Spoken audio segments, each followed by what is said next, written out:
Uh, in the Gospel of Judas, our protagonist Prema, she is infatuated as a young teenager with a former Naxal who is tormented by the fact that he may have betrayed his comrades. And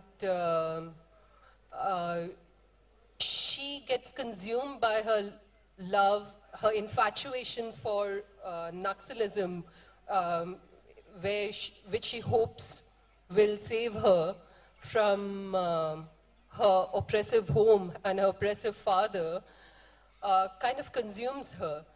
And in the other book as well,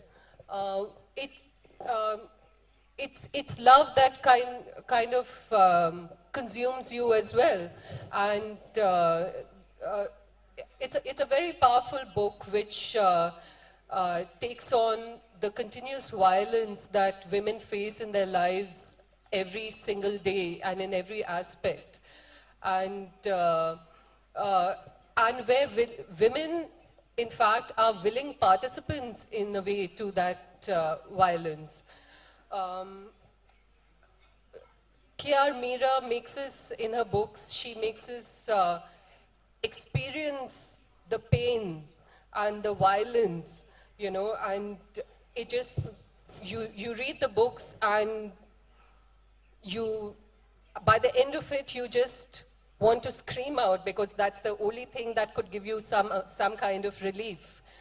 But Comrade Verghese, who features actually in just a slogan in your book, who was actually betrayed himself, and he was arrested and he was killed,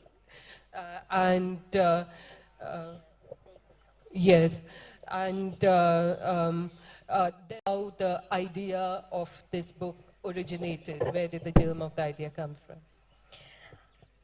I have written about that in the acknowledgement part of this book. I thought about this, to tell the story of the traitor, how he feels. After having a conversation with one of my friends, she's a poet in Malayalam. She's well known even in other languages too. Her name is Anita Thambi. While we were attending a colloquium of women writers in Delhi, we were having a chat, and she suddenly said she knew someone, an old former Naxalite in Kerala, who was tormented by the feeling that he had blurted out some truths he knew in the police custody. And it made me think. That was the first time I was thinking about someone who had come out of this torture camps camps during the Naxal period. And from that day, it must have been in the back of my mind.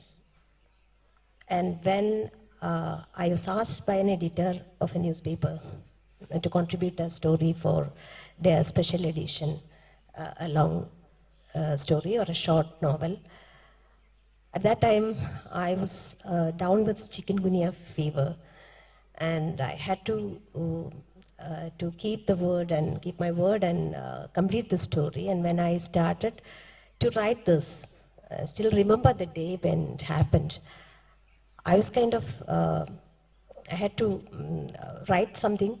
I just switched on my computer and sat down in front of the screen, and I was just staring at the screen, and I was seeing all sorts of colors. And I saw this turgid green, which reminded me of the lake in our village.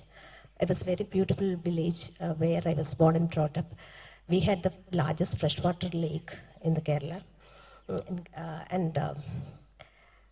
While reminded of the lake, I was reminded of my childhood, my experiences, my dreams, my desires then.